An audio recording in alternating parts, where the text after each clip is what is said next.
Hello, I'm Refashionista Sheri, and if you love all things thrifty and DIY and upcycled and recreating your closet and your home, then you've come to the right place, and I highly recommend subscribing and checking out all of my fab free tutorials.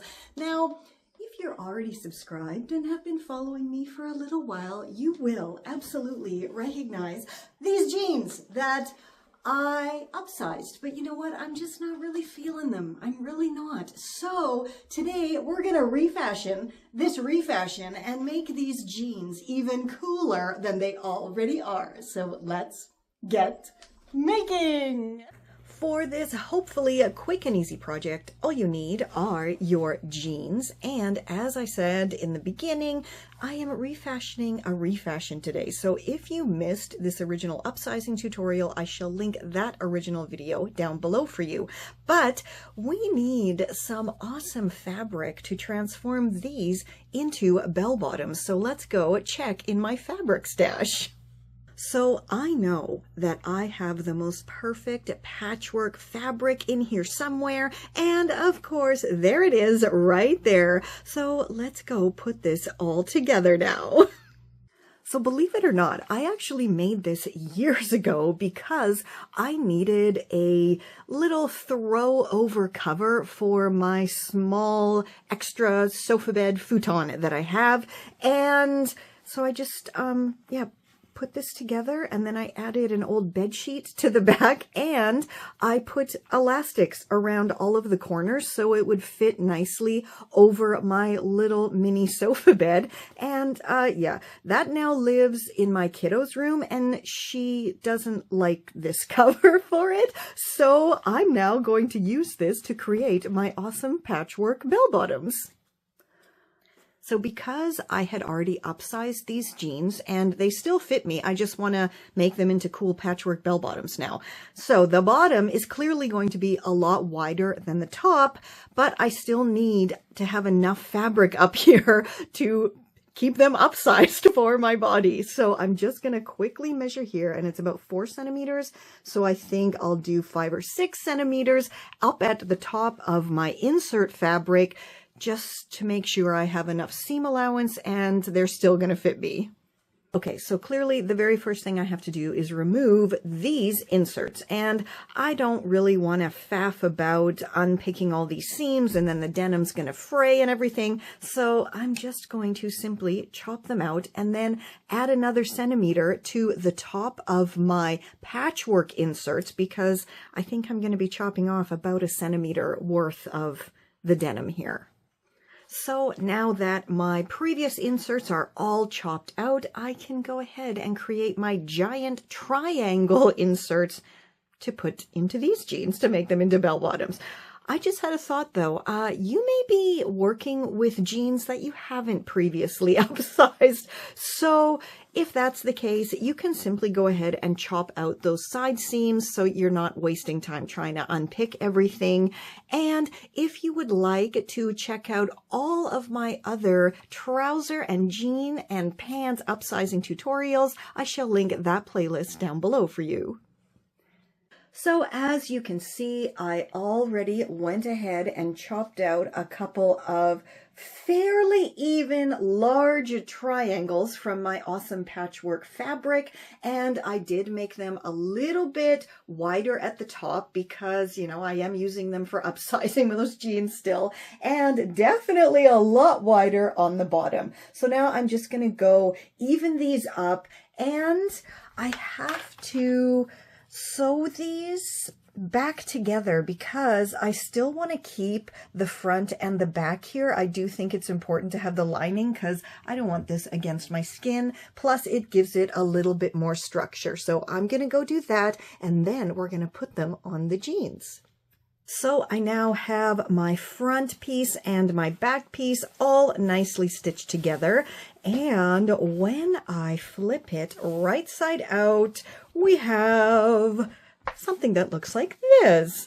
Now, clearly I do have to go and press this so it is nice and flat here on the edges, and I have wonderful straight lines that I can be working with when I'm stitching this on my jeans. So as much as I hate ironing, guys, it really, really does help with the finished product to have wonderful flat straight seams. So I'm going to go flip this right side out and then go iron both of these, and then we can finally get them into the jeans.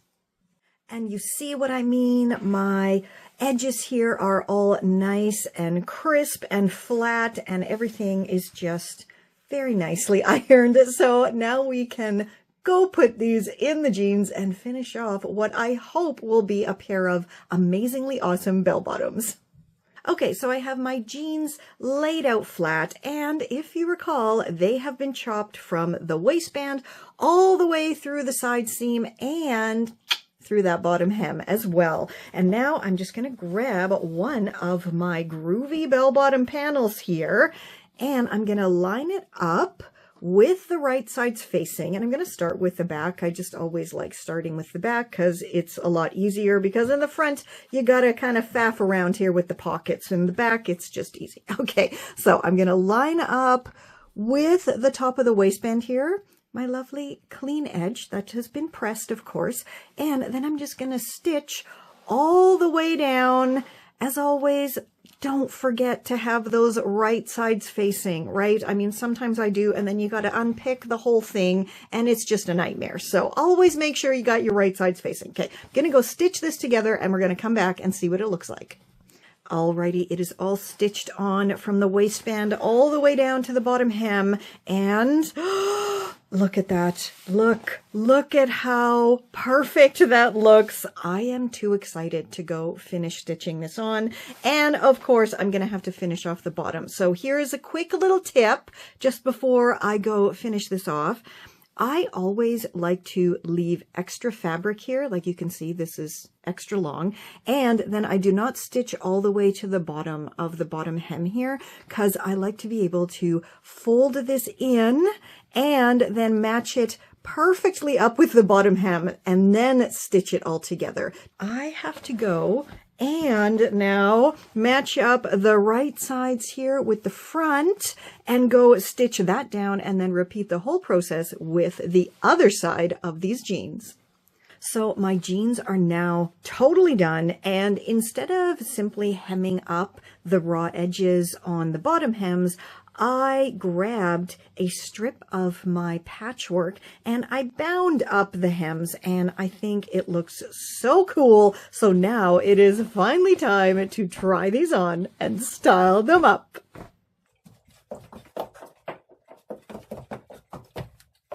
Oh, totally awesome did these come out. I have shocked myself once again. I used an old patchwork sofa cover that I had made and transformed a pair of jeans into the most awesomely amazing pair of jeans ever in the world, on the planet, I think. Do let me know down below if you're going to try this, and if you're digging my top, which by the way, I made out of, I think it was a pillowcase. I made this years ago, but the tutorial does appear in my Terrific Tops ebook, so the link for that will be down below for you, because it's awesome, it's comfortable, and I've made so many over the years because they're just fantastic. And it looks great with my awesomely new to me boho bell bottoms. Now, I think it's about that time that we do another cool things in my house, and let's see what I'm going to share with you today. For this cool things in my house, I thought I would share some of my favorite accessories and how I store them with you. So clearly this is a spoon rack, and I have shared this before, but it is just so darn clever, don't you think? You can store all your necklaces on a thrifted vintage spoon rack, and they're all lovely and nothing gets tangled. And look here, this was actually made for me when I was still living in Germany, and that is myself and my kiddo, and it is handmade and it is absolutely gorgeous. Here we have little tiny lockets. I really love necklaces. This is actually a watch in here, if I can pop it open. No, I can't. There I can. Yes. Very cool. Some more vintage necklaces. Here is another locket. And this, look at this lace, this teeny weeny lace that somebody put into a vintage necklace. Just beautiful. And look at this. I have an Orin from the Never Ending Story. And all of my fellow Gen Xers will absolutely know how awesomely important this is. And oh, look, here is my necklace that I made out of a spring that came out of one of my kiddos' old toys, and I'll link that tutorial down below for you. Of course, everything that I make is available on my blog and my channel. Oh, my very fantastic sewing machine necklace that I made out of a toy.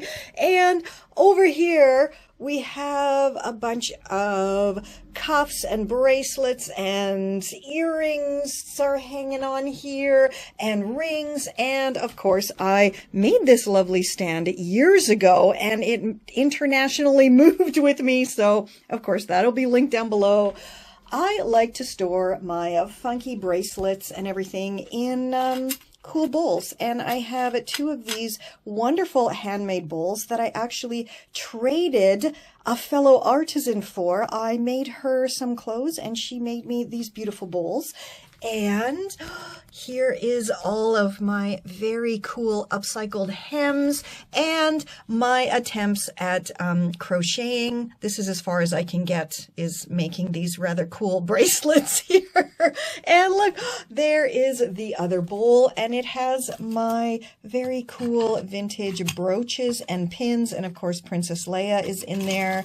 And I think I have a lot of accessories. I don't wear most of them, but I just like having them. Oh, and here are my fantastic vintage hanger jewelry storage hangers. And again, I'll put the tutorial for these down below for you. This I actually made as well. My leopard collar necklace, another collar necklace. Most of this stuff I made, or it was made for me, which is very, very cool. And here's some of my vintage beads. I do have some very beautiful pearls, which probably shouldn't be hanging up here, but I just like to keep everything nice and categorized.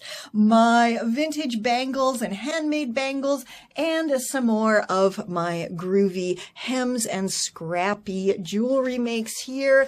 And if we pop over to the dresser, there is one of my awesome scarf hangers.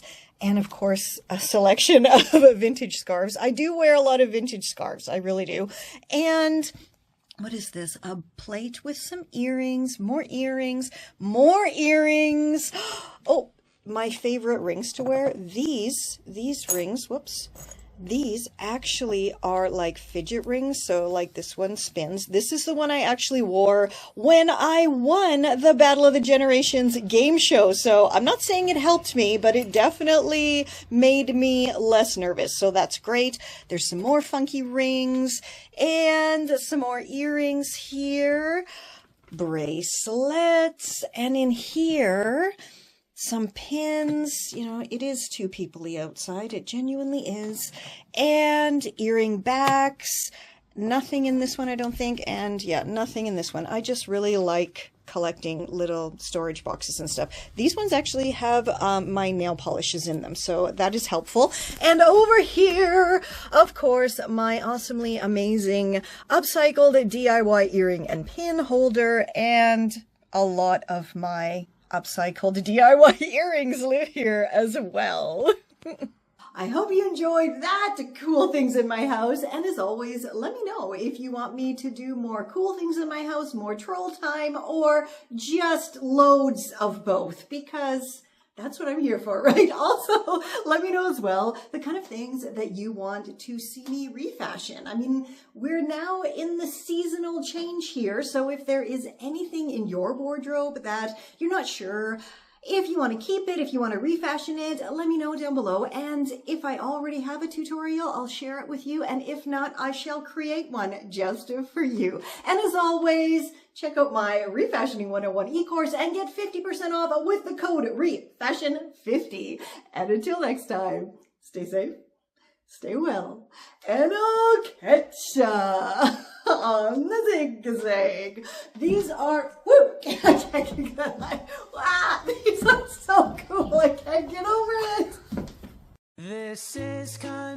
refashions of a refashionista.